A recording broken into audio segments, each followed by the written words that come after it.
If you've been on a date, let's say, and things go really well, and then he ghosts you, or let's say you're in a beautiful relationship, and then he cheats on you, or worse, he then leaves you for the other woman. But you say that rejection is a gift. But how can you believe that when you're utterly heartbroken?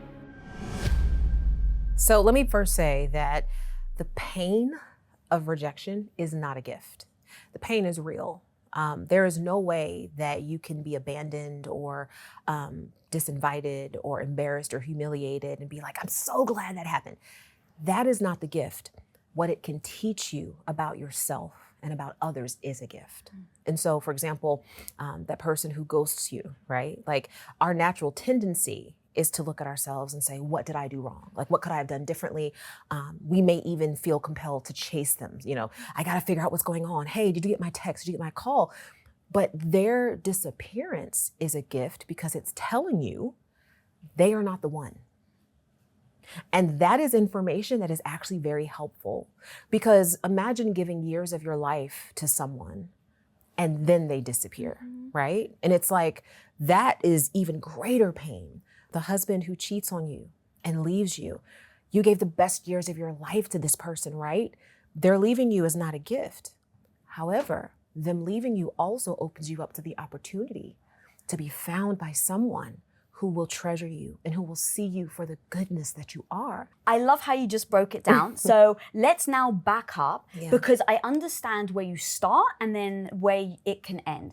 The problem is what happens in between when you are heartbroken, you fall into your knees metaphorically or actually physically, and you feel like it's about you.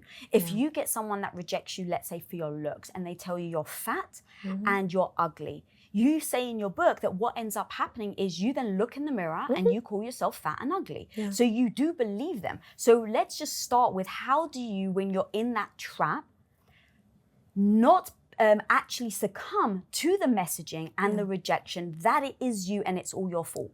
Well, I would say that even before that experience, there is a priming that happens that causes us to receive certain rejections, right? Like, the way I think about it is, in order to even experience rejection, you have to first have had the hope that you were accepted, right? Like, you don't feel rejected by a job you didn't apply for, right? Like, you don't feel rejected by a guy you're not attracted to. You don't even feel rejected because your friends' parents don't view you as their child. You feel rejected because you had your heart set on the job. You feel rejected because you were interested in the person, because your mother, your father abandoned you. And so it isn't that rejection hurts us because it's just an event. It's because there was hope involved. And so I think before we even get to the place of hope, we have to ask ourselves, what is it that we believe about ourselves that made us think that someone not choosing us somehow made us not worthy? What is it that we believe about ourselves that made us believe that because we didn't get the job, that somehow we're less valuable? There's some internal work, there's some internal questions that have to be asked. And I take some time in the book to even talk about, like, attachment theory, okay? And this idea that the way our formative years of life, the way that we are raised by our primary caregivers, it can actually create the conditions for us to experience rejection at a visceral level later in life. So there's 4 predominant attachment styles. But I think the 2 that are the most often cited are secure and avoidant. When we are raised by, for example, caregivers who have a secure attachment style, let's say as a child, we cry, we're distressed, because all we can do is explain our emotions through crying and through tears. If they attend to that, if they quickly meet us where we are emotionally, it teaches us that people are safe. So from a young age, we come to trust people, right? We expect safety from people. But if we're in a situation with caregivers who have an avoidant attachment style, meaning when we express emotion, when we are distressed, they either avoid us or maybe they come back at us with hostility, it teaches us at a very young age that people are not safe and they cannot be trusted.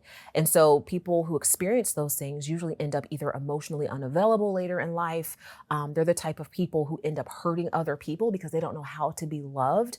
And I say that because, when we fast forward to somebody walking away from us or leaving us and hurting us, the reason why those things hurt is often because of experiences we had in our childhood that primed us to believe that their choice was our fault.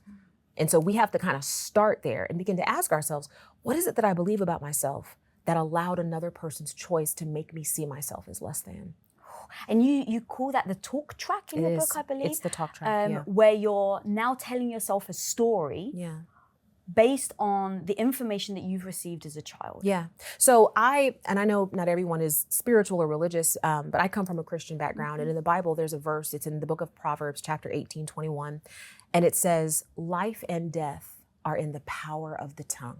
Now, that word power, it's translated power in English.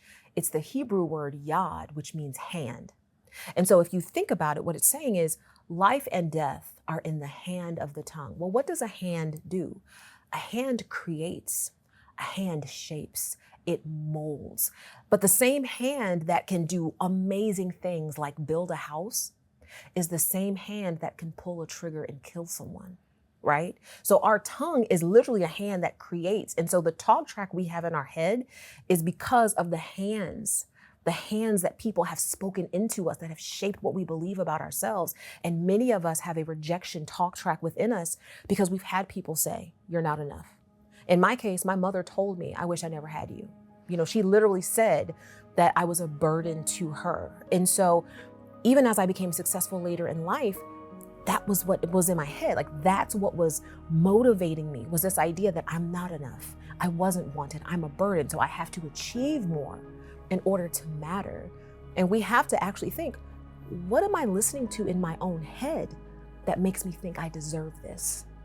So that rejection when you were younger, utterly freaking heartbreaking, girl.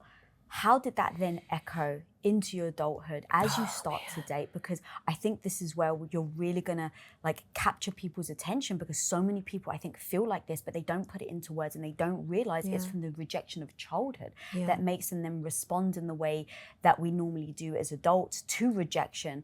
And then we do make it about ourselves, and then we carry that for the rest of our lives. Absolutely. So I'll tell you a story to kind of illustrate this. So first of all, I was always overweight as a child. I experienced a lot of abuse.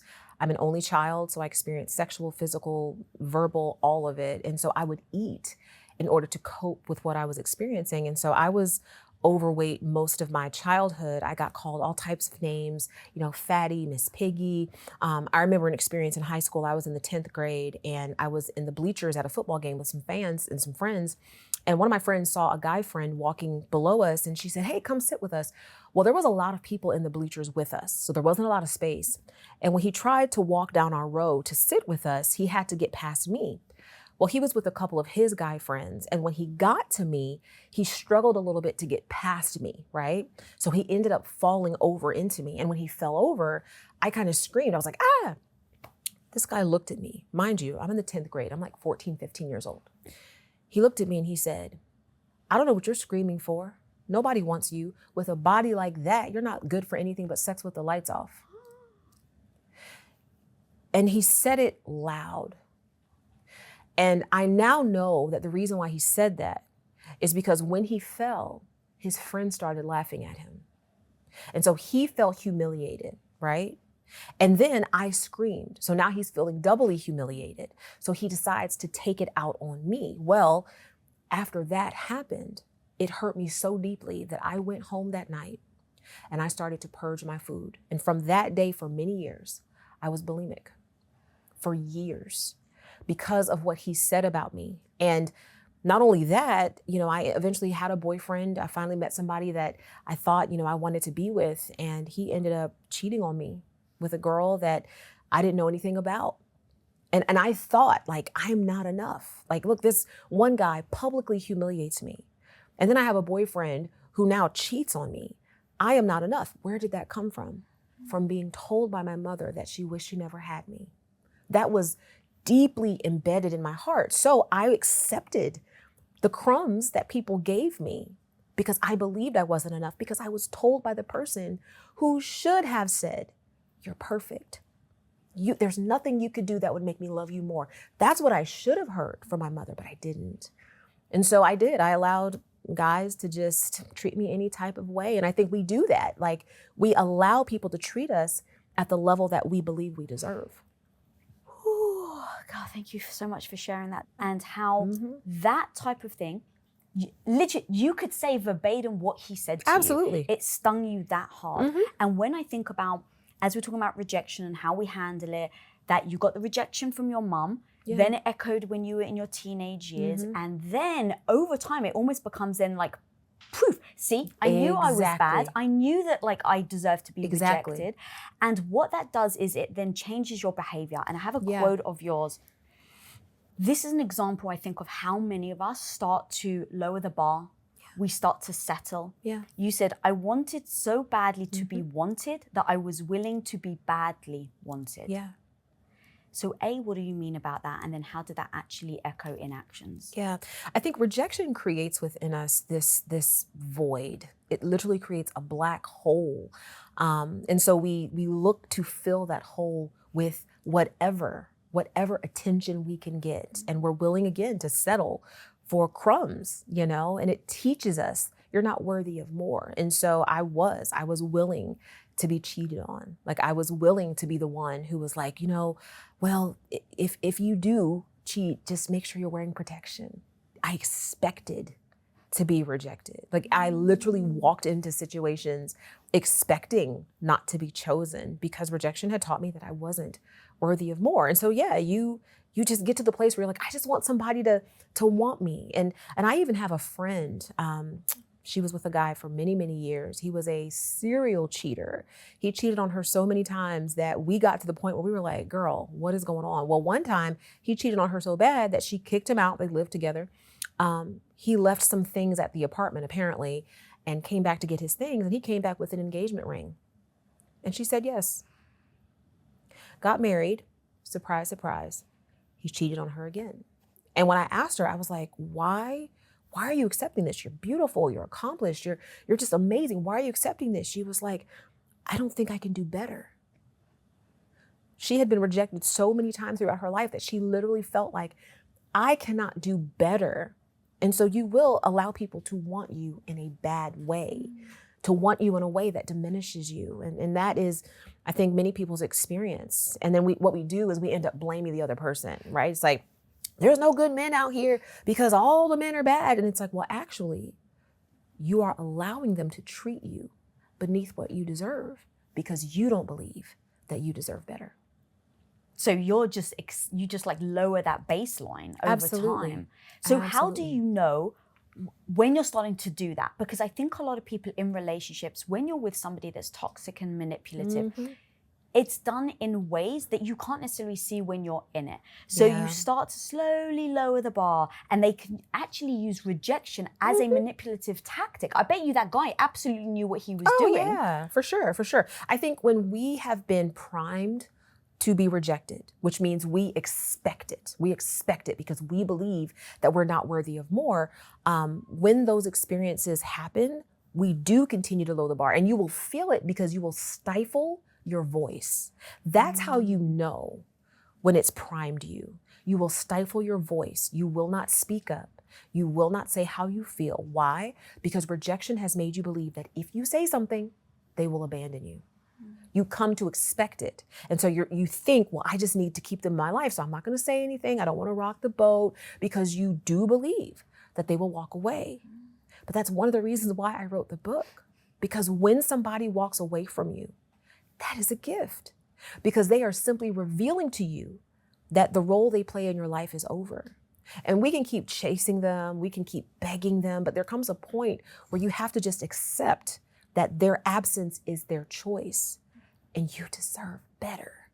But until you come to that place, you'll just continue to accept it. You'll continue to stifle your voice. You'll continue to try to, explain away the hurtful things that they do. You'll continue to make up stories to try to placate yourself. Like, you know what's happening, but you don't want to believe the truth. And so you'll excuse what they're doing. That's one of the telltale signs that you're dealing with rejection, is when your voice is stifled. God, yeah, that's what I was going to ask you. What other signs are there? Because again, you don't necessarily realize you're doing it until you're out of it. Yeah. So you justify things, I think, is a lot of what we do. Where it's like, well, they were in a bad mood. Yes. Or I had eaten a lot that day, so that's why they rejected me during sex or something. And now you're taking it so personally, and you make up, you make all these justifications.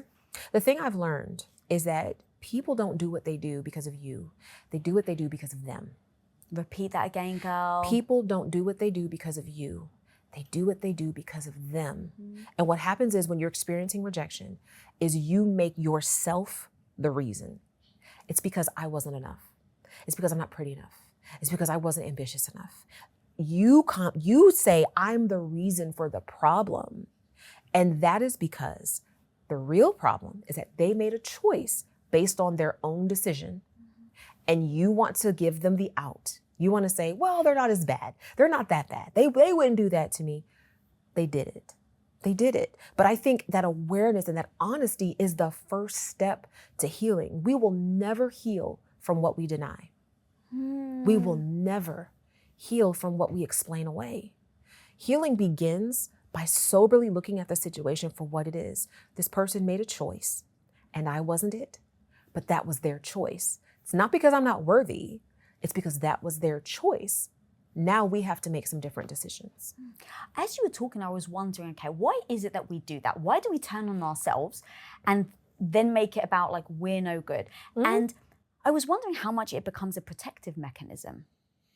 I think part of the reason why we do that is, again, the talk track.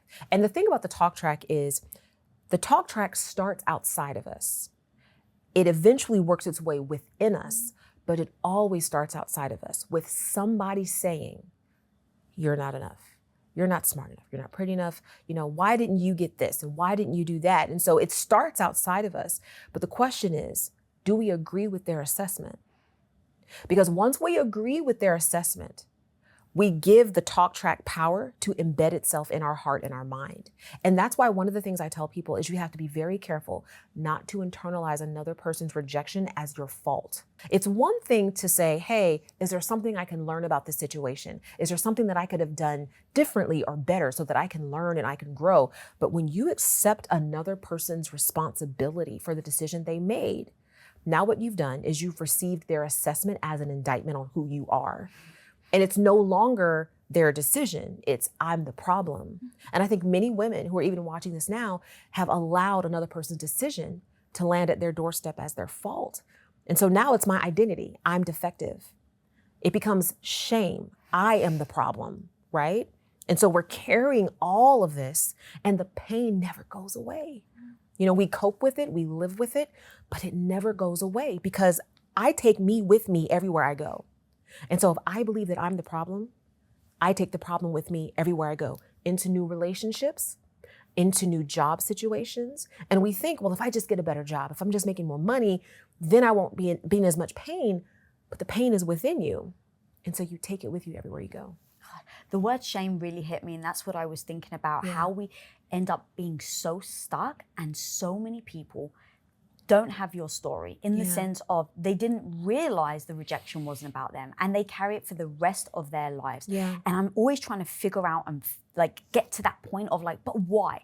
And as you were talking, the shame part really did stick with me because I thought about how many of us actually do find the rejection, feel like it's about us because of the talk track, and now the shame of it all, of, I can't believe I'm that. I can't believe. And so now you literally hide in the shadows.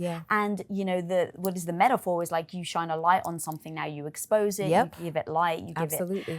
But so many of us don't shine the light on it because we do believe it. So how do you then start to work through the shame part? I think you have to look at the situation soberly and own what's true about it. Right? Like, so what shame does is shame makes it all your fault. So let's just take the example of, you know, husband cheats on you, he leaves. That happens so frequently and it is horrible. So you may look at the situation and say, it's all my fault. If only I had done this, if only I had done that. Well, maybe there is a piece that you could have done differently. Maybe. But there's so much that he could have done differently too. Let's take the piece that you could have done differently. Let's learn from it. Because shame says, I am a mistake. The antidote to that is, I have something to learn. It's not that I'm a mistake. It's that there's something I can learn here. I'm going to learn. I'm going to grow. And when I get the opportunity to experience love again, I'm going to take what I've learned from this experience into that because I will become a new person. So shame is about identity, right? It's about who I am. The only way to combat shame is with a new identity. And many times we think shame is about, well, if I can just memorize positive affirmations, if I could just, even in the Christian world, if I could just memorize scriptures, I'm fearfully and wonderfully made, I'm a royal priesthood and all that. That doesn't change identity. You have to take on a new identity. And that comes with growth and learning and applying what you've learned to grow into a new person. So it requires growth.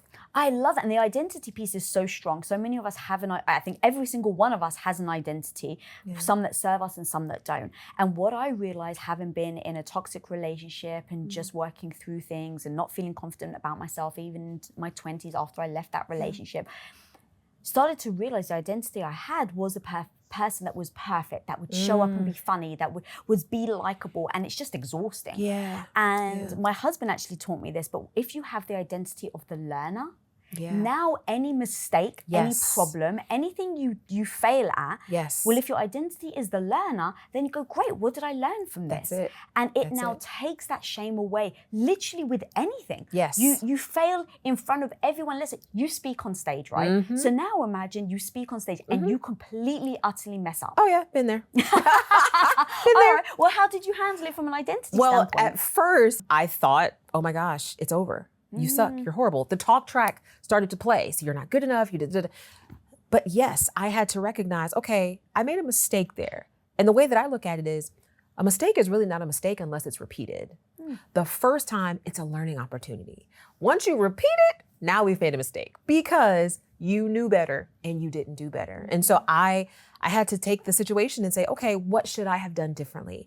Was it a lack of preparation? Maybe I lost sight of time, or maybe I just wasn't thinking clearly enough. Okay, well, what can I do next time to make sure that doesn't happen again? Now I've learned and now I've grown. And that's where, again, the gift of rejection is about learning. What does the situation teach you about yourself? What does it teach you about the other person? Because if you can learn through the rejection, there's no more pain, because now it's an opportunity for purpose. Oh, wait, that person walked away. Now I see that they're no longer connected to my future. Hosting Women of Impact, showing up and crushing the show every single week, and being mummy to this little one right here, and being an amazing wife to my hubby, and showing up for my business, and. There's so many things. I'm so busy. But in all of that, and mix that with aging, I am starting to actually lose my hair. The stress is really getting to me. I'm unable to maintain my nutrients. So I am now taking Beam Minerals. I take these every single day. I put them in my coffee, in my Wonder Woman mug. And I take them every day to make sure that I'm getting the nutrients I need so that I can keep showing up confident and crushing the game. So because of my hair, it is actually affecting how I feel and my confidence. But because I'm taking Beam Minerals, they're definitely helping in making sure that I don't lose my hair, that I keep showing up strong, that I've got the energy that I need in order to freaking crush it every day. So guys, check out Beam Minerals, click the link below, you won't regret it, and cheers. I had a boyfriend who I thought was amazing and was wonderful. And he was very much so toxic. I didn't know it at the time. I thought that he was great because everything started off wonderful. He was very attentive. But one day we were supposed to meet for lunch and he didn't show up. And so I called him and I was just like, hey, I'm just checking on you to see how you're doing.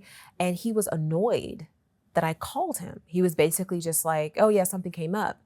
And so what I said is, hey, well, just let me know next time I can make other plans. And he was just like, look, I told you something came up. I don't see why it's such a big deal. And he was angry at me. And that was my first time experiencing his anger.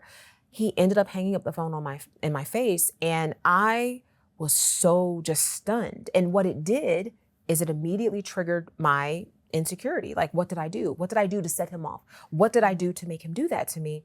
And he started to play some serious mind games with me. Hey, I know you didn't mean to upset me. I'll give you another chance and we can make this work. Well, we set up lunch again. And I think 20 minutes into our time, he still wasn't there. So I started to eat and he walked in and he was furious that I had started to eat. And I said to him, I was like, look, I just didn't know if you weren't going to show up again. Well, he gets angry again, flies off the handle, end up in this situation where it is the quintessential psychological abuse, just all the ups and downs and blame and all of this. And I got to a place where I was so walking on eggshells and I was just like, okay, I need to make him happy. I have to find a way when he would ask me about my day, if I happened to say I had a bad day, he'd be like, you complain too much. Like, I got to the place where I can only say everything was great. And I realized that I was literally shifting who I am. I was changing who I was to try to please him. But his definition of what worked was ever shifting and ever changing. And so I got to a place where I was like, I can't do this anymore. Because it triggered the rejection talk track. You know, you're not enough. Nobody wants you. How could he want you? Your mother didn't even want you. And I just got to a place where I said, I can't do this anymore. I deserve better. But I was at rock bottom at that point because I literally thought I was the problem. And I think so many times we end up in that space where we're like, I have to change. I have to do the work. I am the problem. But I thank God that I got out of that relationship because now I have language for it. I know that he was a classic narcissist for sure. But at the time, I just thought it was me, that I was wrong. And I look back on it now, he's been through multiple divorces. He's had domestic violence charges. All of these things have happened. And that could have been me. Could have been me. That's heartbreaking. And you call it, I believe, the rejection mask. Oh, yeah. That we're so afraid to be rejected that we put on a mask. Yeah. And as you were explaining it, I really thought about how many of us wear those masks. Yeah. Yeah. I have another story I'll tell you about. I was in a relationship with a guy who was like the greatest thing to me. He was the greatest thing ever. That relationship fell apart because of cheating. And I thought that it was my fault. I thought it was my fault. What could I have done differently? He was very successful. And so I was like, I'm just not good enough. I wasn't at his level. Well, fast forward, I was working for a really large social media company, and a friend of mine reached out and was just like, hey, can you have somebody's page taken down? Which I'd never gotten that request before. Usually it's like somebody's page is down, can you put it back up? And I was like, I don't know why. And he said, oh, well, this is just a pastor friend of mine, and you know, people are saying really bad things on his page. And I was like, okay, well, I'll take a look and you know, I'll see what I can do to help. Well, he sent me a link to the page. And I see my ex-boyfriend's picture looking back at me, right? I scroll down the page and I'm looking at the comments and people are like, oh, he got what was coming to him. Cheaters get whatever's coming to him. Like they're just going in on him, right? And then somebody else was like, I hope his wife is okay. Come to find out, he had been murdered by his mistress who basically shot him, tried to kill his wife. His wife survived. But I can only imagine the psychological trauma that she's even dealing with now. And when that happened, I remember thinking, I could have been on either side of that, right? Like here I am thinking that he was cheating on me with another woman.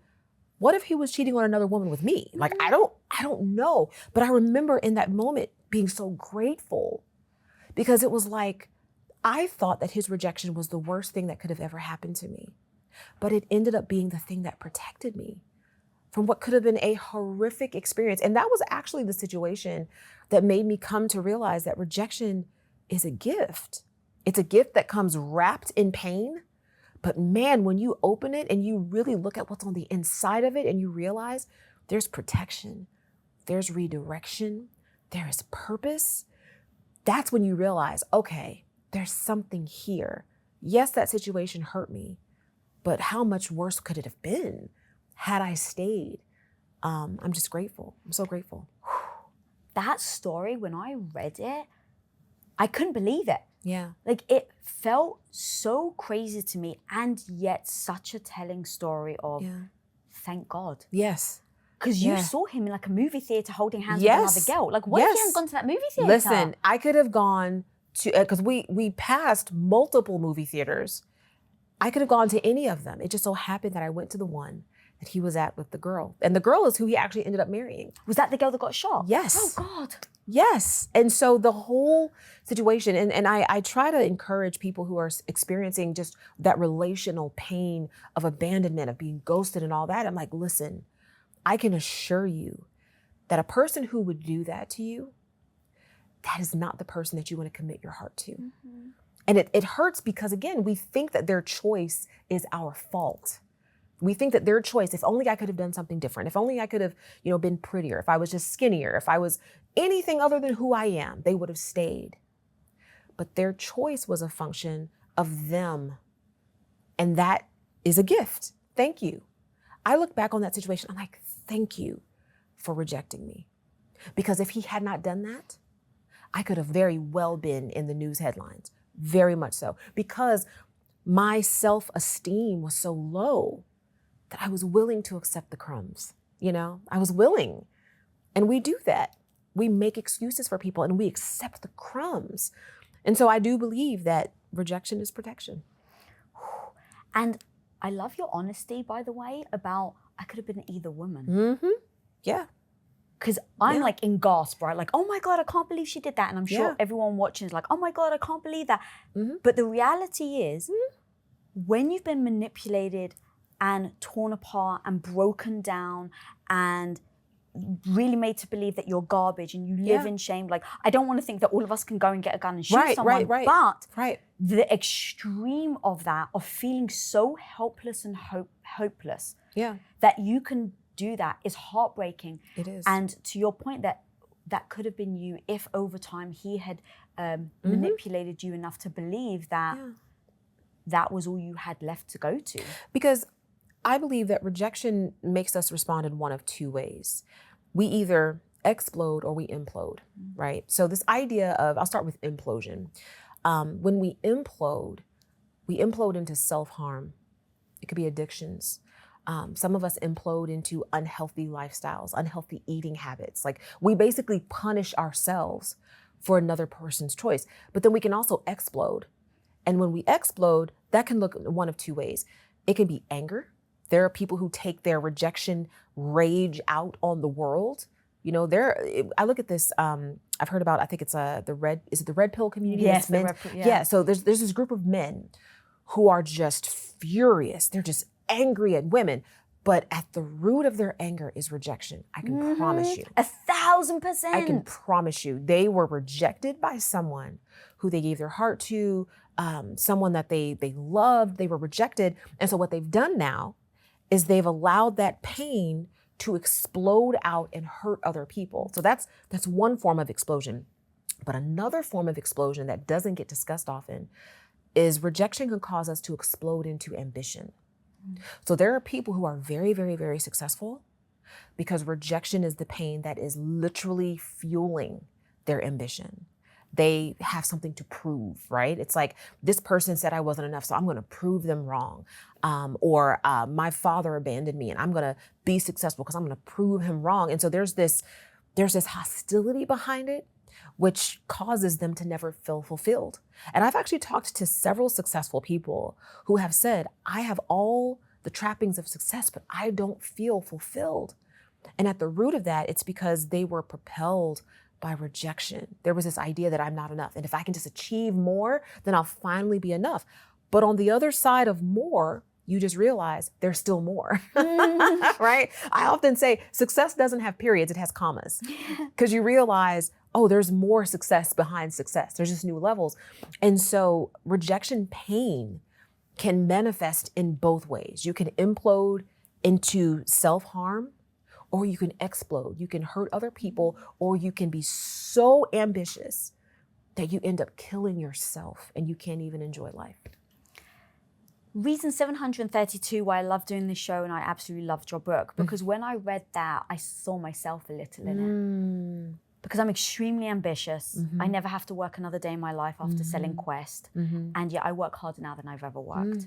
Now, number one, I'm very tied to my purpose. Oh, yeah. I am here to help women, period. Yeah. So I'm very attached to that. But the success piece of why I want it to be so global and I want to help everyone and I won't stop until I get there, I realized was because my dad was very much an alpha male. And at dinner time, my parents were divorced. And at dinner time, so I didn't get to see my dad a lot, he would ask math questions because he's a businessman and he wanted his kids to be great at math and educated and things like that because he didn't have that growing up. And so I would be petrified because I'm terrible at math. I would be petrified and I would sit at the dinner table with my brother and sister and he would throw out these equations, my brother and sister all getting A's and I'm over here getting C's. Yeah. Yep. So when I think about even just how ambitious I am compared to my brother and sister, I'm 10 times more ambitious than they are. And I think after reading your book, I was like, oh, I think she's talking to me. Like, I think it's super important because I'm always growing and changing and learning more about myself.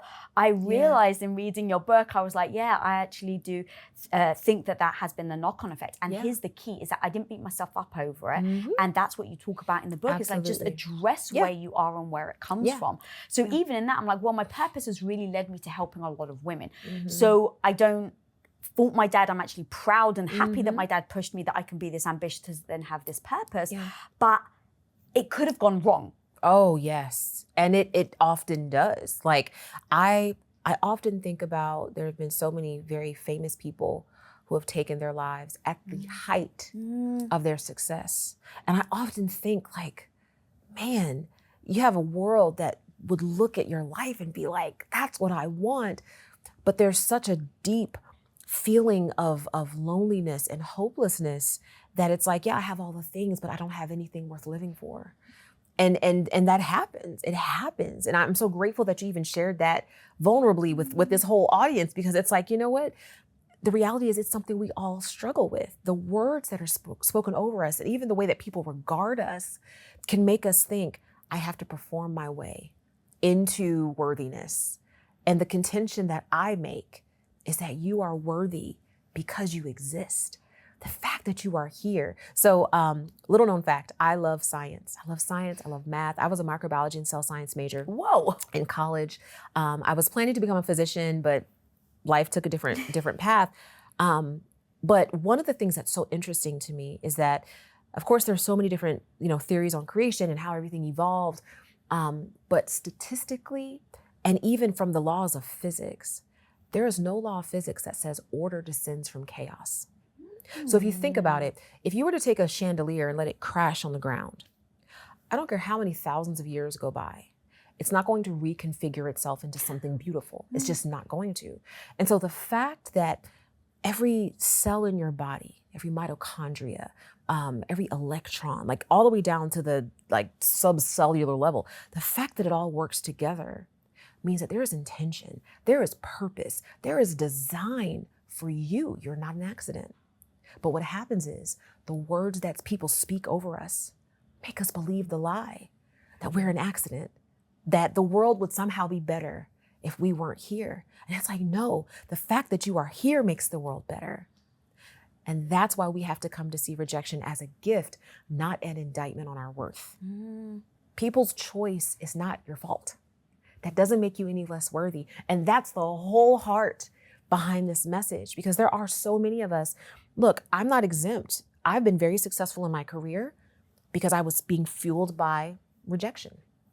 The things my mother said, like, I thought if I could just, get to the top of the corporate ladder, then I'll matter. If I can just get these awards and recognitions and be in magazines and do all these things, then I'll matter. And you get all the stuff and you realize it's actually pretty empty unless you have purpose. And that's what you're walking in, right? It's like you're walking in purpose. And so you feel fulfilled because you're doing what you were born to do. And many of us aren't. We're doing what we think gets us applause because there's a rejection hole that we're trying to fill with affirmation, but it never fills it. Oh my God, that worthiness piece, we all want to feel worthy. Absolutely. But something like getting rejected by somebody else, so that's in someone else's control, makes you feel worthless. Absolutely. And I actually have another quote of yours that just was so strong. I believed I was so worthless that if I made even the slightest demand of someone, they would then leave me. The few times I did make an ask of someone, their prompt disappearance proved over and over again that I was disposable. Absolutely. So there's this knock-on effect where it's like somebody may reject you when you're younger. You then try to find your worthiness somewhere else. So maybe you put your foot down and you stick to it, and then someone else proves again, they reject you, and you're like, well, see, there's the proof that I am worthless. So how do you get out of that spiral? So in research, we find that if you do anything for a period of like 30 days consistently, it forms a habit because it creates a new neural path. It creates a new way of thinking. And when you create a new way of thinking, you will create a new belief. And when you create a new belief, your actions will follow. And so it literally starts with forcing yourself to believe and actually have that thought. I am worthy. I am worthy. The fact that you made a choice that hurt me doesn't mean that I'm less worthy. For 30 days straight, that's the practical side of it. Every day, I am going to tell myself I am worthy. I deserve better. I know who I am, even if you don't. I know who I am, and I know I deserve better. For 30 days straight, this is my discipline, because I'm going to create a new neural path. I'm going to think differently so that I can believe differently. And when you believe differently about yourself, there are certain things you just will not accept. When you believe that you are worthy, there are just certain things that you will not tolerate. When people don't call you back, you're not going to feel anxious. Like, what did I do? You're just going to say, they're a loss, right? But it starts with the commitment to create that new neural path, even when you don't believe it. So I was 110 pounds heavier than I am now, 11 years ago. And like I said earlier, for most of my life, I was morbidly obese. And I never thought that I could get in shape. I thought it would be impossible. I literally thought I was going to just die overweight. That's what I thought. I tried Jenny Craig, Weight Watchers. I tried Slim Fast. I tried Atkins. I did all the apple cider vinegar diets. I did the whole thing. I had an eating disorder, did the whole thing. When my youngest son was just born, he was in his crib, like maybe down the hall, like, I don't know, 20, 30 feet. He was in his crib crying. I got out of my bed and I walked to his room to soothe him, and I got to the doorway and I was out of breath. I was 30 years old. I was 30 and I was out of breath. And I said, as I stood in that doorway, I cannot live this way anymore. I made a decision. I cannot. I didn't say I wish things were different. I didn't say, man, I hope things change. I said, I cannot live this way anymore. And so I committed through that decision that I am not going to allow this present circumstance to be my future. I didn't know how I was going to do it, but that decision forced me to align all of my energy and my future decisions around that decision. So I cleaned out my pantry. I bought a book called Weight Loss for Dummies, literally like the little yellow books that used to be in stock. I bought that, read it in a weekend, and I set my alarm for Monday morning at like 6 o'clock a.m. I was going to go for a run. That was my plan. The alarm went off in the dark. And I opened my eyes and I said, I can't do this. I hadn't even got out of the bed. It's like, I can't do this. But because I made the decision, I got out of the bed, put on my clothes, and I went outside. I didn't run, but I walked. And that was literally day one of what has now been 11 years of fitness. And that's why I say it starts with that decision, that commitment. It's like, I will not allow you to define me. I will not allow you and your choice to make me think that I am not worthy of better. Starting today, I am worthy of better. And I'm going to speak it until I believe it. Because when I believe it, I will change my life as a result. So you're lying in bed, you've made this decision. It really sucks because your alarm goes off and it's dark. 99% of people go, snooze, snooze. I'm out of time now. I can't work out. I've got to go to work. And then they let go of their dream of that decision. What did you tell yourself in that moment? Because these are the moments that I'm always trying to think through. If someone can hear that story, do what you do, their life is changed potentially forever. So you're lying in bed, alarm goes off. How did you force yourself to get out of bed? What are you telling yourself? What exact words are going through your mind? So remember when I said earlier that life and death are in the power of the tongue? I replaced wish with will. Because there was a time when I would say, gosh, I wish I could lose weight. And even getting like waking up in that morning, like just knowing, oh gosh, I just wish I could lose it. No, I will lose weight. Replacing wish with will created with the hand of my tongue the energy I needed to get out of bed. So for example, a person who's dealing with rejection, right? So somebody left them, they didn't get the job, whatever it was that just hurt them deeply. I wish this didn't hurt me anymore. Replacing that with, I will heal from this. Now, I'm taking the hand of my tongue and I'm allowing it to create a future that I can step into. I don't see it yet. But I will. There is power in that. And so as I laid there, I replaced what I wished for with what I will do. And that's what gave me the energy to get up. I love that. Yeah. It's always in the simple things. It's never like, well, you have to buy this and you have to do this and you have to grind this and you have to climb a mountain and then it's like, no, it's these little stepping stones that help you get there all along the way, especially when you don't believe it. And you'd actually mentioned earlier about your mum, if you don't mind talking about your mum a little more of how you said that in hindsight, she was a narcissist. Yeah. Do you mind taking us back to when you had to tell her about her husband and tell us that story? Because I think that paints a picture of how far you've come and believing that you're worthy. Yeah, my mom, she had me when she was 30.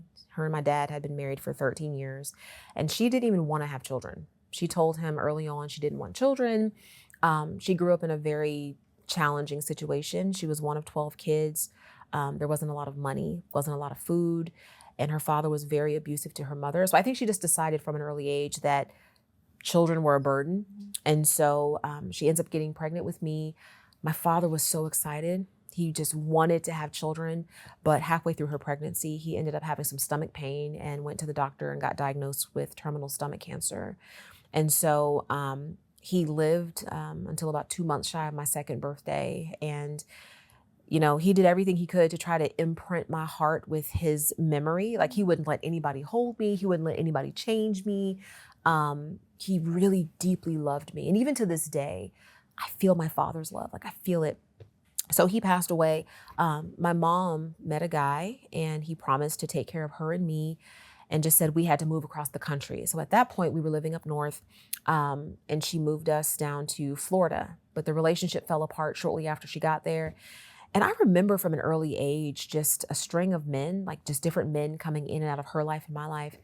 But she ended up settling on a guy who became her live-in boyfriend. And I didn't like him from the beginning. I was about 5 years old when they met. I didn't like him. He just scared me for some reason. And so I told her, I was like, I don't like him. And she said, give him a chance. He'll grow on you. He's a good guy. And so she moved him in. And a few months into him being moved in, her sister passed away. And she had to go back up north for the funeral. And so I begged her to take me with her. And I remember like standing on the side of the bed as she was packing her gray suitcase. I remember begging her, can I please go with you? I won't ask for anything. I just want to go. And she said she couldn't afford another plane ticket. And so she said, I'll just be gone a couple days. But the first night she was gone, he assaulted me. And after it was over, he said, you better not tell your mother. She doesn't want you. She'll get rid of you. And so he didn't just break my body. He also broke my spirit in that. And I vowed I would never say anything because I was scared. But he repeatedly abused me for a couple of years. And I finally worked up the courage to tell my mom what was happening.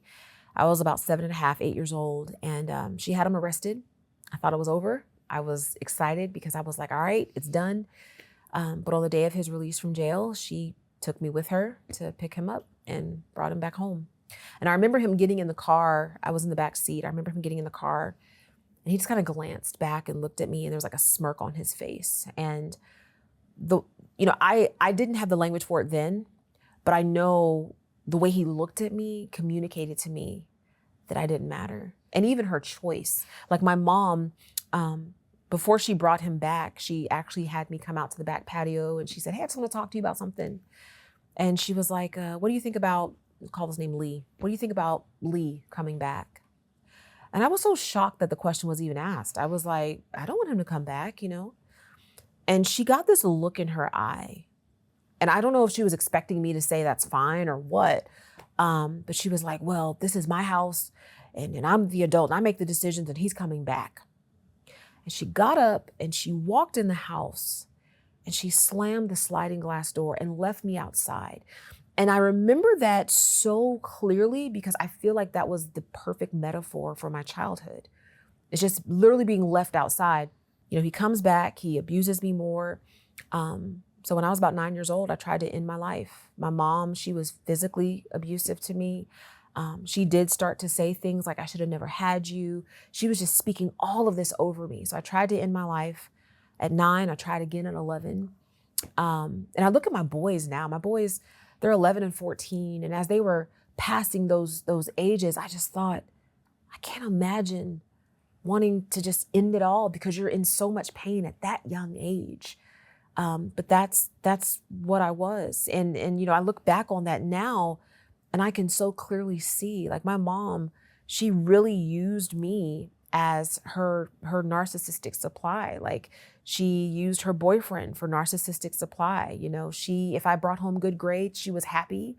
If I didn't, she would just say all horrible things to me, all kinds of names to me. And it created deep, deep, deep rejection wounds, just all the way around. It's like, not only what my mom was saying, but the fact that she chose my abuser over me. When you talk about believing you're not enough, that communicated to me, I couldn't possibly be enough.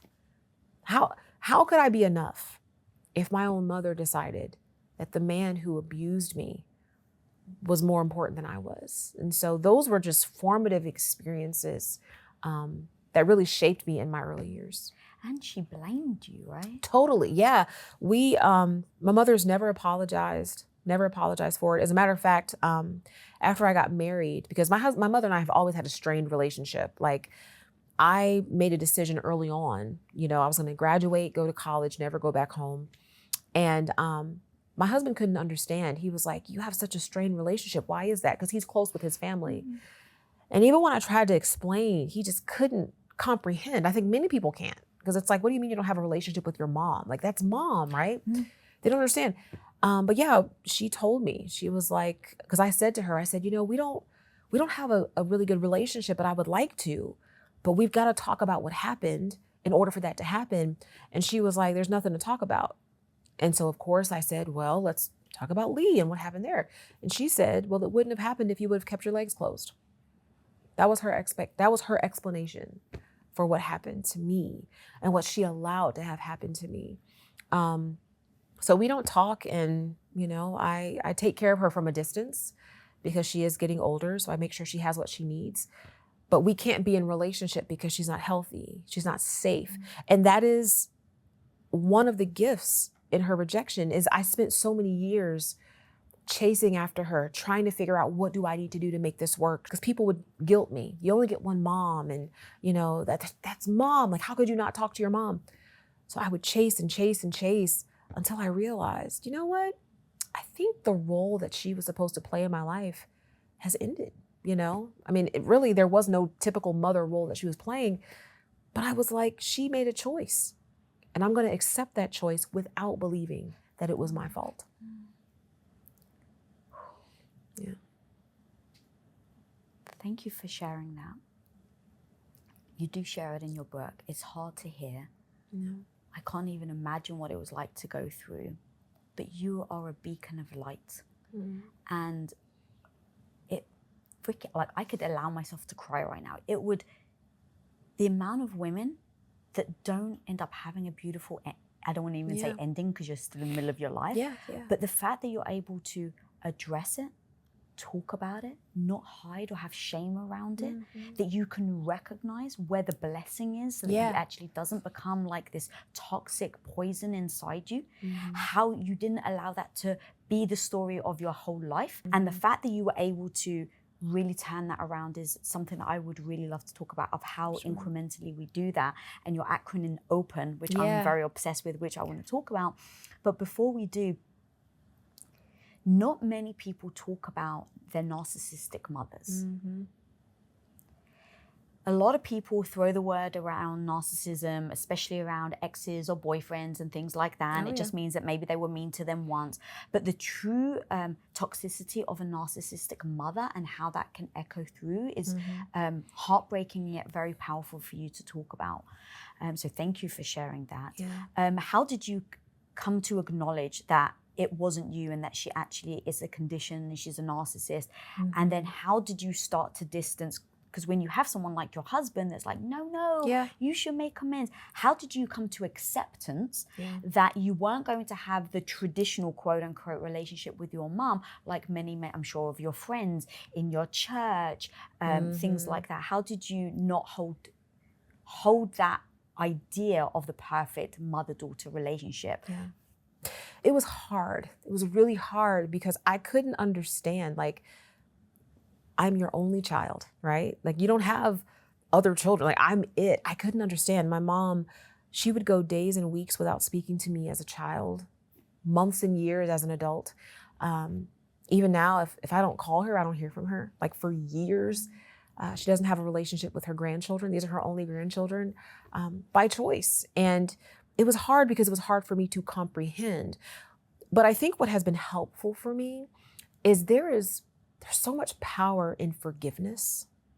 And when I use that word, sometimes people think, I can't forgive somebody because, they haven't apologized, or I can't forgive somebody because they don't think they've done anything wrong. But what I've come to realize about forgiveness is that forgiveness is actually a gift that we give ourselves. Because what forgiveness does is it essentially releases our future from the pain of our past. And just because you forgive someone, that doesn't mean that you allow them access to you. And we sometimes couple those. Like we say, well, if I forgive you, then that means I give you access to me. No, because not everyone is safe. And so, I was in prayer some years ago and I was wrestling with this. I was like, man, like I feel like I have to, have my mother in my life because everyone's pressuring me to do this. And the revelation that I got was, and I feel like I really received this revelation from God as I was praying, was a healthy relationship is two sides of one coin. On the one side is forgiveness, right? It's like, I forgive you because you hurt me. But on the other side of the coin, in order for there to be a healthy relationship, there has to be the presence of something called repentance. And repentance is the acknowledgement that I hurt you. Repentance is the recognition that I hurt you and I commit to not do it again. You cannot have a healthy relationship in the absence of those two sides of the coin. I can forgive you and never see you again. I can even repent to you and we're not in relationship because you haven't forgiven me. But to have a healthy relationship, you have to have both. And so when it came to my mother, what I realized was I was constantly forgiving. But there was no repentance. None. As a matter of fact, I was being blamed for the choices that she made. And so I had to recognize I can't be in a relationship here because you are not healthy. And I think as I started to really, and I think I'm so grateful for Dr. Ramani and the work that she does. I know you've had her on here so many times. We all love her here at Women of Impact. She's just brilliant. I don't even remember how I came across her work, but it was years after I had already come to the recognition that a healthy relationship requires forgiveness and repentance. But as I started to listen to her work, I realized, I was raised by a narcissist, because I started to put all the pieces together about how the only time I got attention from my mother was if there was something that she could take credit for. So for example, in elementary school, I was disruptive. I was, acting out because of what was happening to me. I had an experience in the 4th grade with a teacher who was so kind, and she said to me, she said, Nona, you don't have to behave that way. You're a leader. She's like, you're smart. Like, she spoke to my potential. And so I really changed my behavior as a result of that. And so I started to do well. I was making all A's. I was, captain of the dance team. I was doing all these things. And I remember when my report card would come in, my mom would see the A's and she would immediately get on the phone and call her friends. But it wasn't to say, I'm so proud of Nona. It was to say, look at how good of a mother I am. Forget the fact that I've never checked her homework. Forget the fact that I don't even know who her teachers are. Don't go to any of her school programs or sports or nothing, but look how good of a mother I am. My mother would also, she would let people stay with us. Like if there was a mother who was homeless, she would bring people to our house and let them stay with us for a period of time, then kick them out. And what I came to realize was she was getting supply because people were like, oh my gosh, you're such a good person. Look how kind and gracious you are. But once they stopped acknowledging her, she would just discard people.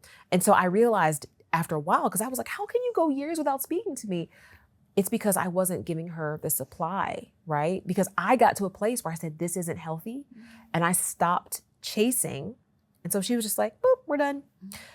So it's like, once I realized that was another level of freedom, because I had already knew. I was like, well, we can't be in a relationship because you're not healthy. But then I recognized too, we really can't be in a relationship because I can't give you what you need from me. And that is, you need me to diminish myself so that you will feel better about yourself. And we don't talk about that with mothers. We just don't, because we idolize mothers, right? Mothers are amazing. They're great. So when you have a narcissistic mother, it's almost like that's impossible. But it happens so frequently. It really does. God, thank you for sharing. And I think from what Dr. Ramani's taught me is that many women are not grandiose, we're covert. Yes. And so we don't think of women as being so narcissistic because they're not the person that comes in the room and is boisterous and everyone freaking loves. And, you know, they're the person that's behind the scenes and they're the covert. So even thinking about how that imprints a young child. And when you think about the imprint, that's what you talk about in your book, is like the rejection from the family can be the worst. Oh, it was painful because so, you know, she moved us away from our family. Our family was up north. So what I was dealing with, even the abuse that I was dealing with, nobody knew, right? Nobody knew what was happening. And so when I wrote my first book is called Success from the Inside Out, where I shared my story. Then that was the first time I shared my story in like any type of major way. And so the family kind of got wind of the story, and she immediately started to, you know, slander me and, oh, it's lies and all of this. And so instead of them coming to me and saying, hey, let's talk about this, I have some questions, they immediately just took what she said and started to slander me and all of that, which I was actually okay with, because I've gotten to a place, and again, this is processing rejection, I've gotten to a place where I realize that if a person will take your offender's side without even asking about your experience, they don't love you anyway. So many times we give so much just credence to people who literally don't care about us, right? Like people who talk about us, people who say that we're the wrong, that we need to make it right and all this. They don't care about you. So why are you so concerned about pleasing them? They will only be pleased if you subject yourself to further abuse. That's not love. And so, yeah, my family, you know, there are some who have been supportive, and I thank God for them. Many of them have not been. And, you know, they kind of took her side of it. And I was just like, you know, okay, that's okay, because the life that I have was never contingent on their approval and support anyway. And that's another gift in rejection, is you come to realize your life is never contingent on the support of people who abandon you. It's just not. But we spend so much energy chasing them and, oh, please be on my side, please. No, they've chosen not to be, and that's okay. It was very painful, but I learned who was in my corner from it. And we could also wear the mask. You talk about the mask a lot in that. And it's like, you know, obviously we spoke about the mask in a relationship where you just like, fine, I'll cook, even if you hate cooking. And I want to be the perfect wife. But that echoes as a daughter as well. It's like a lot of us want to be a great child, a great daughter. Like I actually, the other day I was on vacation and I wrote my own eulogy. Wow. Because I was like, what do I want people to say about me? And write down what that means and how that will show up every day. And now I've almost got a cheat sheet for the rest of my life to be like, okay, if I want someone to say that I'm kind, in this moment, I actually have to be kind to this person, even though they're not kind to me. I found it very useful. And one of them was, I want to be an amazing daughter. And so now thinking about, okay, with this list of things that I really want in life, I have to make sure that I don't wear the mask in order to become it. That's so good. So when I think about when you were just breaking that down, one of the masks you could have worn was, I want to be an amazing daughter, so I'm just going to relinquish and do everything my mum says. But one of the stories that you tell is that your mum kicked you out for going to church. Oh, yeah. Yeah. So we were not a church-going family. We were not like a Christian family. My mom, I don't really know if she has a religious system, but in the 6th grade, like right after my second suicide attempt at 11 years old, a classmate invited me to church, and I didn't know what it was. So I thought we were going to go over her house and just play or something. You had no idea what church was? I didn't know what church was. Never went, never saw it, never heard of it. But we went to this church thing, and I remember pulling in the parking lot and just watching families walk inside, like dads were holding their daughters' hands. And it was a very interesting visual that I'd never seen.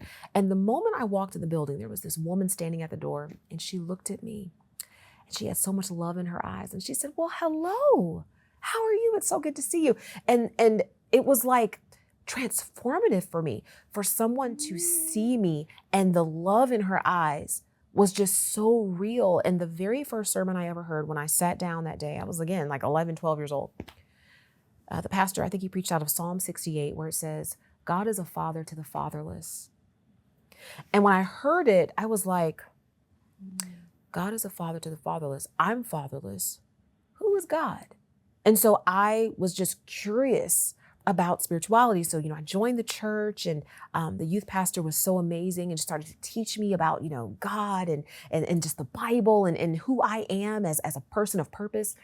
And my mom, I guess she started to kind of see, the changes in me and how I was going to church more and more. And I went to youth Bible study one night, got home around 8:30.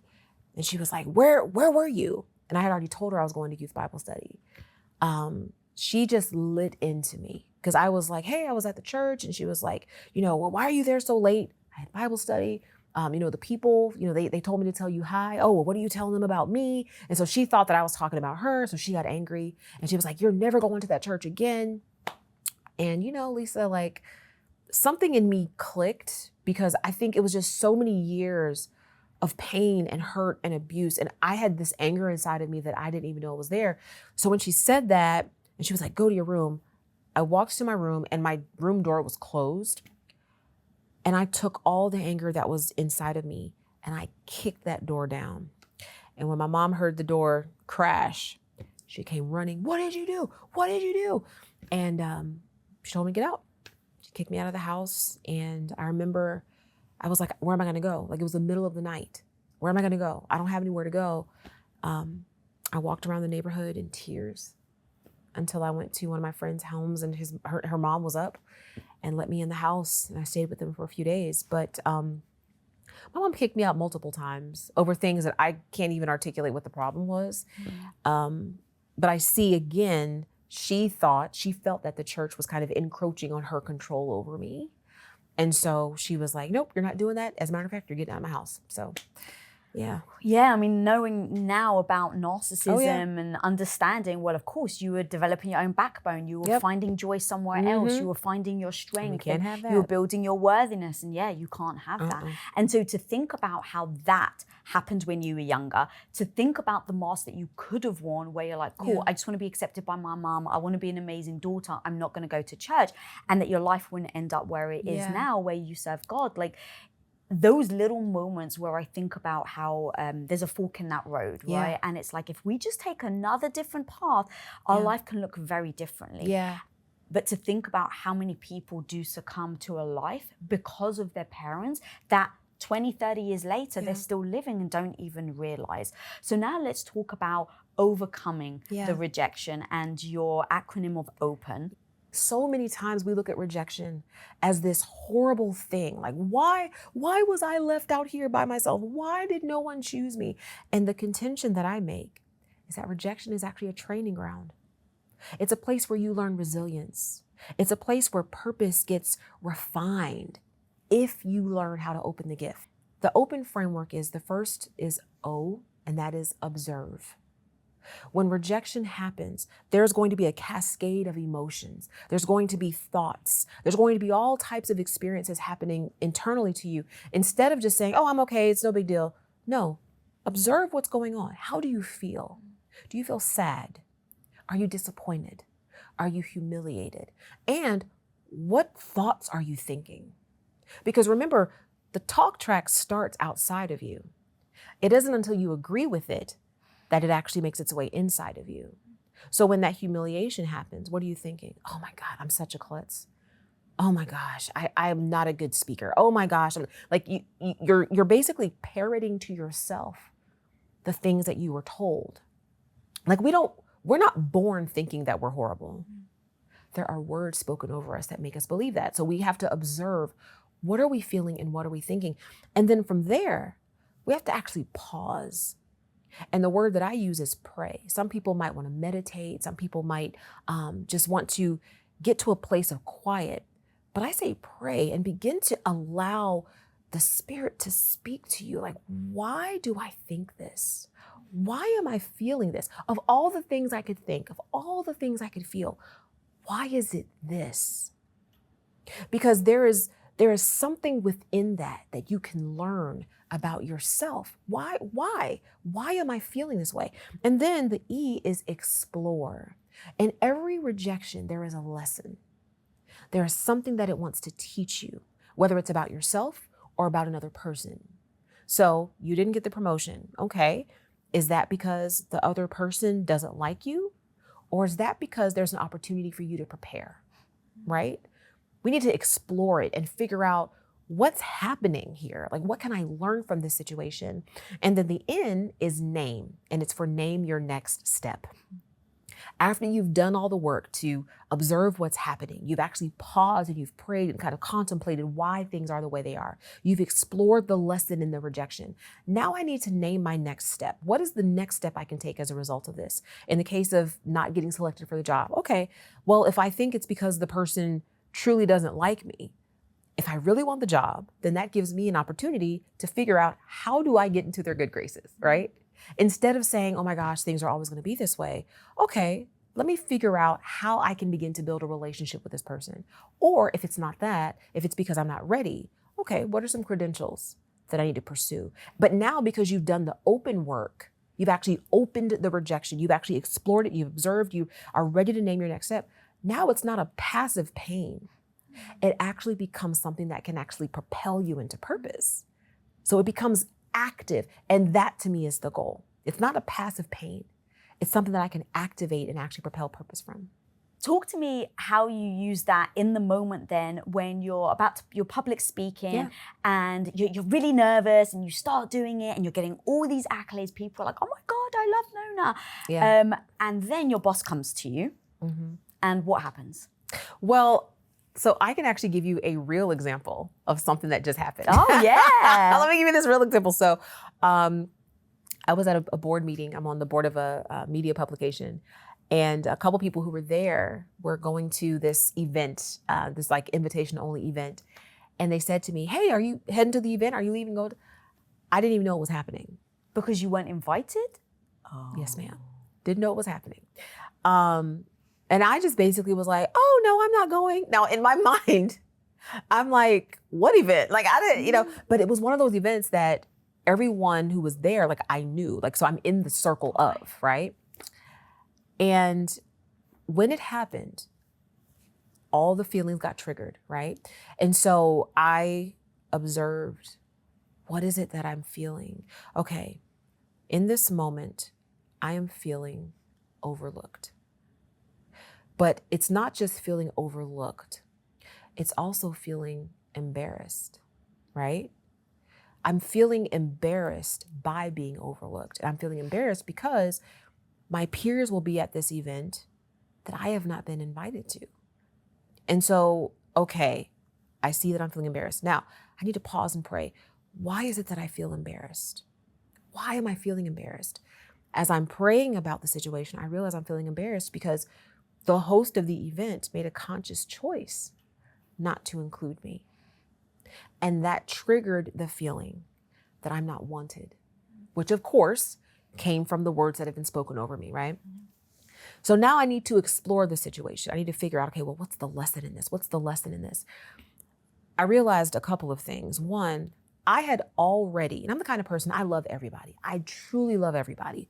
I had already kind of picked up from that person that there was an issue, not something I've done, but maybe a perception issue or whatever. You just sensed it. I just sensed, how, you can kind of sense when people are kind of off. Yeah. And so I said, okay, there's something here. Like there's a reason why they did this. It was not an oversight, it was a reason. So I said, my next step is to have a conversation with them. What many people would do is they would just experience it, they would be humiliated or whatever, and they would just be angry and wouldn't say anything. Okay, my next step is I need to have a conversation, which I did. But it was a conversation where I had processed through what I was feeling. I admitted what I had observed. And now I can have a conversation from a place where I'm not emotional because I've already processed through it.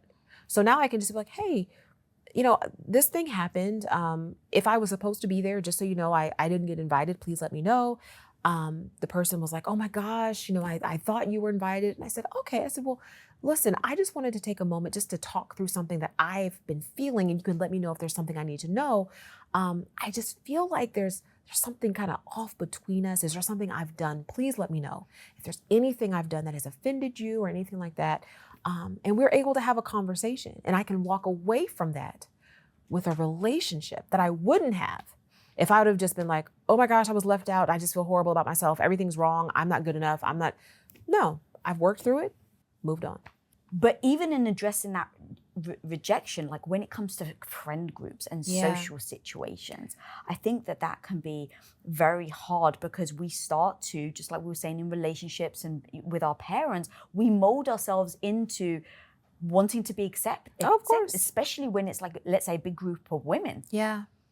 So how do you trust somebody and leave yourself open to rejection, knowing how much rejection can hurt? Mm-hmm. It's hard.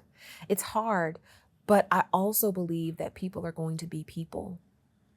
And so when I go into relationships now, there was a time when I would go into relationships like, oh my gosh, I just want them to like me. Like, I really just don't want them to abandon me. Like, I go into relationships now where I'm like, you know what? This may work out. It may be amazing and it may not. I'm going to take it where it is and for what it is. I'm going to be me. I'm not going to try to be who you expect me to be.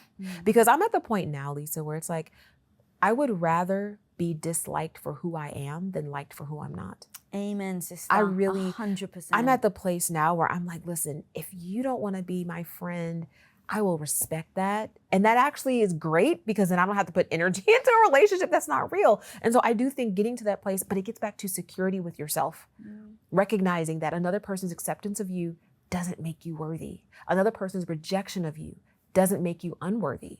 People do what they do because of them, not because of you. It's a mindset. It truly is. And in the moment, it's getting to the place where it's like, I would love for us to have a friendship, but if we don't, I will respect that. And I will not allow it to determine whether or not I'm a valuable person.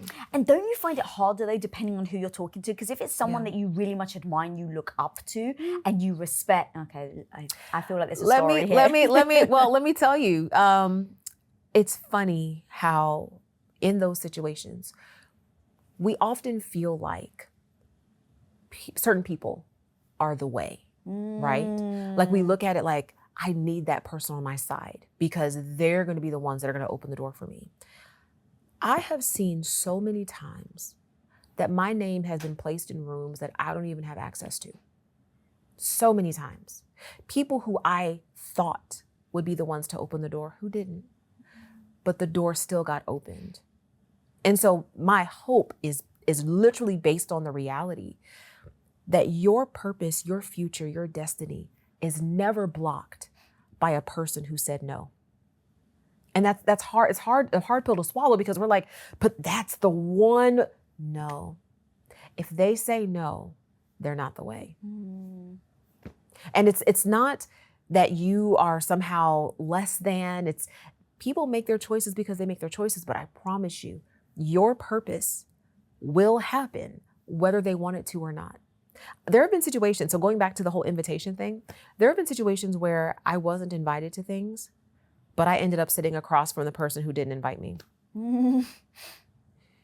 And I believe with all of my heart that if you are the kind of person that you love people, you're the kind of person that you're rooting for people, that you are bringing the best of yourself to other people, even if they misuse you, you have planted good seeds that will produce a good harvest for you. So I don't worry about how other people treat me. The question is, how am I treating you? How am I treating you? Because if it's this principle of, you reap what you sow, right? We say you reap what you sow. Yeah. If you think about it, you reap what you sow. You don't reap what they sow. They reap what they sow. So it's keeping those things in mind. Like, okay, yes, I feel like I need this person. But if they don't open the door for me, it's because they're not the one way. They're just not. And there are multiple ways to get to purpose. Yeah, God, that's always a tricky one with me because you have a feeling towards them. You think you have painted this picture of what it's going to be like. And it then can be heartbreaking. And all these moments where you think about certain situations, or you go on a date and you're meeting someone and you're like, oh my God, he is the one, right? You look up to them and you're so in awe, and then it doesn't happen. That rejection can be more painful than if you're like, they're all right. It's the belief that we have in ourselves. It crushes the belief that we were wanted. It damages the faith that we were chosen. It doesn't just injure our pride, it also breaks our heart. It doesn't just bruise our ego, it also shatters our hope. And the hope is a thing that I think can keep us alive when we don't feel like we have the strength. But if it shatters your hope, then you really feel like you're screwed. Absolutely. And that is why this whole reframing of rejection as a gift is important, because if you don't open it, like if you don't observe, if you don't pause and pray and explore and name your next step, you will stay in a place of hopelessness and heartbreak. It's like, wait a minute, okay, this thing happened and it sucked. I thought he was the one and he stopped texting me back and it sucked. What's the lesson? What is the lesson? Could the lesson be that I need to get to a place, and this is what I did before I got married, I need to get to a place that I am so comfortable with being single that if I never get married, I'll still be okay. Like, is there still work for me to do? We have to get to the place that we're honest with ourselves. It's like, am I looking for someone to complete me? Is there something within me that I'm trying to use this relationship as a proxy for? And that's why it's so hurtful. Like, I've been conditioned to believe that if I'm single, somehow I'm less than. I actually preach about that a lot because I think there can be like an idolization of marriage where it literally becomes an idol. Like, if you are not married, you somehow are not worthy. And it's like, says who? Says who? There is beauty in being single. But if we constantly have this idea that I have to get to the next level to matter, we will never embrace that singlehood. So that's why I say, again, you've got to open the gift, because yes, rejection will shatter your hope. It will break your heart if you don't move into opening it and exploring it and figuring out, what do I need to do next? What's the next step I need to take in order to turn this rejection into something that actually fulfills me and propels my purpose? Well, I know you're happily married now, but what did that list look like? Because there's a lot of people, especially I think the new generation, which I love, like, you're way better being single than being in a toxic relationship or just settling. But we haven't been taught that, because everything shows that life is much better when you're with someone. Now, look, the biggest joy of my life is my husband. I've been married for 22 years. Like, it is truly the biggest joy. And I've built some great companies and I'm very proud of myself. But the relationship is the biggest thing. But I still tell myself, to this day, I am still incredible with or without my husband. Absolutely. That's been a practice of 22 years of me building my self-esteem. So what did you do before you met your husband? What list, I'm not sure if you said list or not, but like, what did you put out where it's like, you know what, I'm good. I am the best I can possibly be, whether I'm single or not. So what's interesting is, and I was young because I got married when I was 21. So Me too. 22. You were 22. We celebrated 20 years of marriage recently. So I'm like, go girl, woof.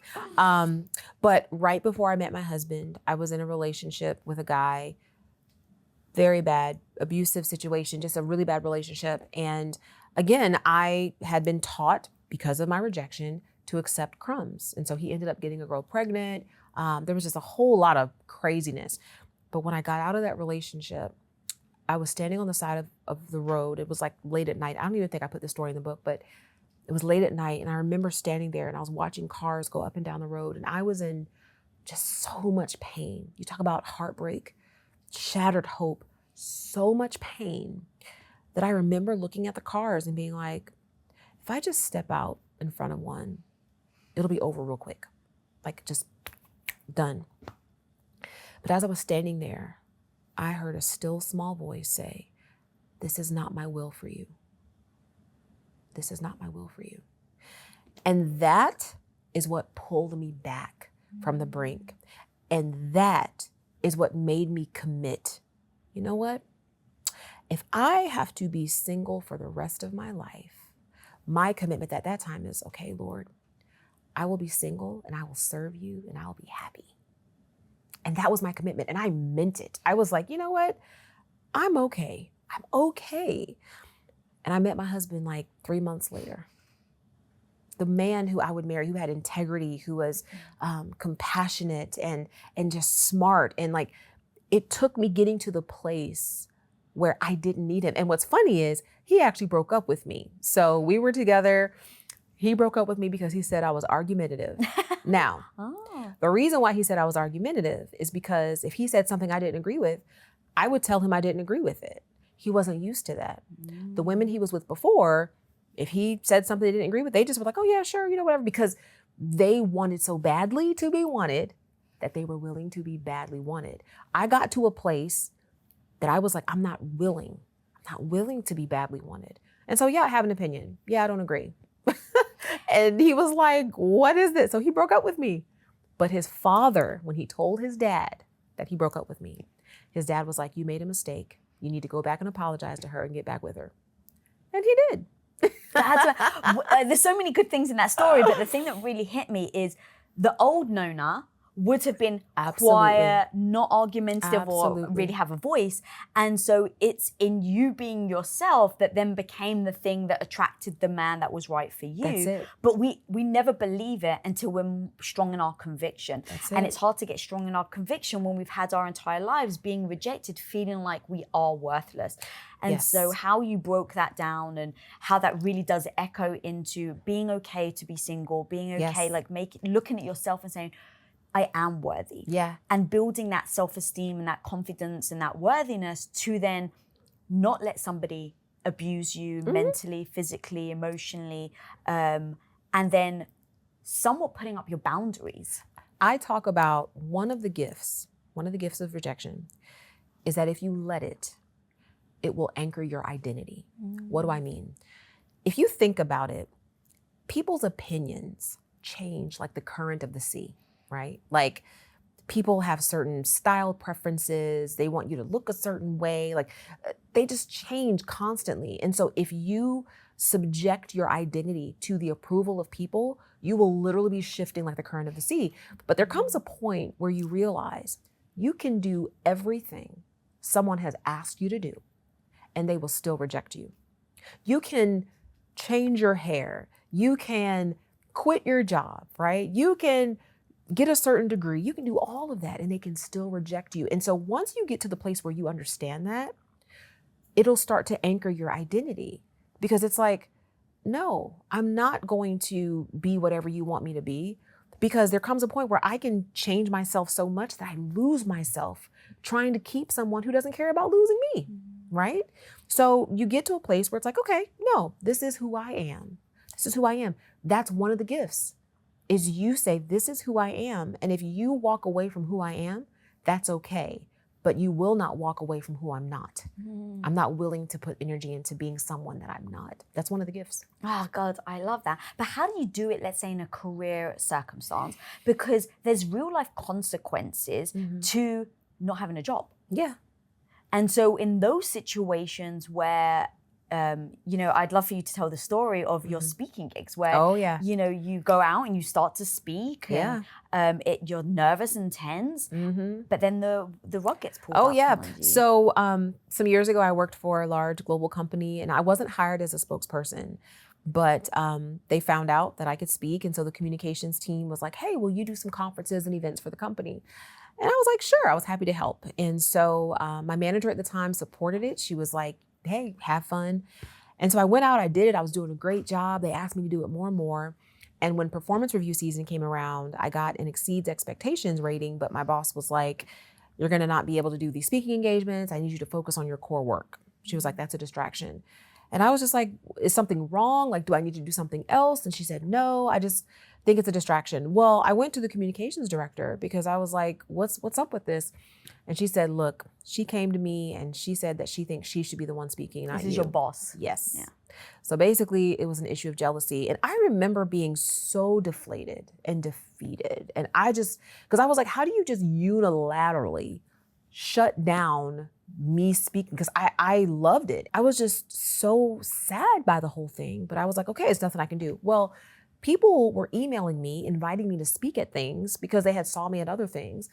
And I said to them, look, I can't do it. I'm not allowed to speak for the company anymore. And I was like, but I'll send your information to the communications team. And they were like, no, we want you. Like, can you speak as Nona Jones? And I was like, I don't know. So I asked my communications colleague, I said, can I do it? And he was like, well, if you don't use your title or the company name, sure.